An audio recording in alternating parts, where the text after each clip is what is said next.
आज का हमारा डीप डाइव पाकिस्तान के बलूचिस्तान प्रांत पर है।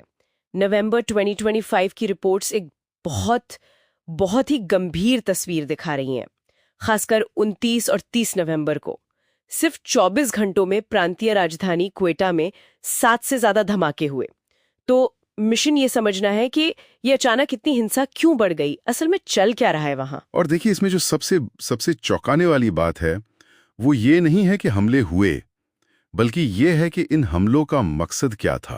क्या था? नुकसान पहुंचाना नहीं, कम से कम सीधा सीधा तो नहीं। ये एक तरह का मनोवैज्ञानिक खेल था। मतलब डर फैलाना। बिल्कुल। मैसेज साफ था, आपकी राजधानी, आपके पुलिस स्टेशन, आपके सबसे सुरक्षित इलाके भी अब सेफ नहीं हैं। तो ये जो क्वेटा के पास रेलवे ट्रैक पर आईईडी ब्लास्ट हुआ जाफर एक्सप्रेस के निकलने से ठीक पहले, वो भी इसी मनोवैज्ञानिक खेल का हिस्सा था, या उसका मकसद कुछ और था, कुछ आर्थिक? हाँ, ये बहुत अच्छा सवाल है। देखिए, ये दोनों का एक बहुत सोचा समझा मिश्रण है। अच्छा। जाफर एक्सप्रेस को तो बार बार निशाना बनाया गया है। हाँ। मार्च 2025 में तो उसे हाईजैक तक कर लिया था। ओ हाँ। तो ये एक रणनीति है बलूचिस्तान को अलग थलग करने की, आर्थिक तौर पर भी और प्रतीकात्मक रूप से भी। और जब रेलवे पर हमला होता है तो इसका मतलब सीधा सीपेक पर हमला है। एग्जैक्टली। सीपेक, जो चीन का इतना बड़ा खरबों डॉलर का प्रोजेक्ट है ग्वादर पोर्ट तक पहुंचने का, ये उसकी लाइफलाइन है। इसे काटना मतलब सिर्फ पाकिस्तान को नहीं, चीन को भी सीधा मैसेज देना। और रिपोर्ट्स तो साफ साफ बलूचिस्तान लिबरेशन आर्मी, मतलब बीएलए और उनकी वो स्पेशल यूनिट मजीद ब्रिगेड की तरफ इशारा कर रही हैं। बिल्कुल, वही मुख्य कर्ता धरता है। और 9 नवंबर का जो क्वेटा रेलवे स्टेशन पर आत्मघाती हमला था, जिसमें 32 लोग मारे गए थे, वो बहुत बड़ा हमला था। हाँ, और वही दिखाता है कि ये विद्रोह अब अपना चेहरा बदल रहा है।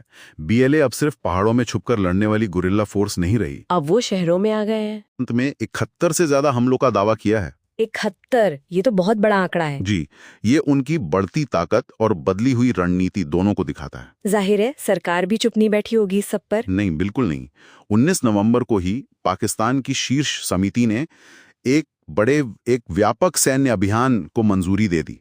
लक्ष्य साफ है, बीएलए और बीएलएफ जैसे समूहों को जड़ से खत्म करना। लेकिन इस तरह के सैन्य अभियान तो बलूचिस्तान में पहले भी हुए हैं, तो इस बार ऐसा क्या अलग है? इस बार जो अलग है वो है अंतर्राष्ट्रीय दबाव।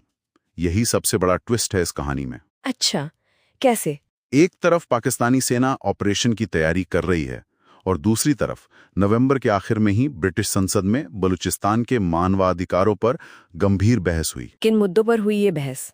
खासतौर पर ये जो जबरन गुमशुदगी, मतलब एनफोर्स्ड डिसअपीयरेंसेस के आरोप हैं और ड्रोन हमलों के, इन पर गंभीर चिंता जताई गई। तो क्या इसका मतलब ये है कि ये मामला अब सिर्फ पाकिस्तान का अंदरूनी मामला नहीं रहा? अब इस पर अंतर्राष्ट्रीय समुदाय की नजर है और ये पाकिस्तान के लिए कूटनीतिक तौर पर मुश्किलें खड़ी कर सकता है। तो अगर हम इन सारी बातों को जोड़कर देखें तो नवंबर 2025 की ये घटनाएं ये साफ दिखाती हैं कि बलूचिस्तान का संघर्ष अब एक हाइब्रिड वॉर बन चुका है। ये सिर्फ बंदूकों की लड़ाई नहीं रही, शहरों में बम है, इंटरनेट पर प्रोपेगेंडा है और विदेशों में डिप्लोमेटिक प्रेशर, सब कुछ एक साथ चल रहा है। बिल्कुल सही। और यहीं पर हम अपने श्रोताओं के लिए एक सवाल छोड़ सकते हैं। एक तरफ एक बड़ा सैन्य अभियान है जिसे हरी झंडी मिल चुकी है, दूसरी तरफ अंतर्राष्ट्रीय मानवाधिकार समुदाय की चिंताएं आसमान छू रही हैं। तो बड़ा सवाल यह है कि क्या 2026 में हम बलूचिस्तान में संघर्ष को और भी ज्यादा बढ़ते हुए देखेंगे, या फिर ये जो अंतर्राष्ट्रीय दबाव है ये पाकिस्तानी सरकार को अपनी रणनीति पर दोबारा सोचने के लिए मजबूर करेगा। और इसी सवाल का जवाब इस पूरे क्षेत्र का भविष्य तय करेगा।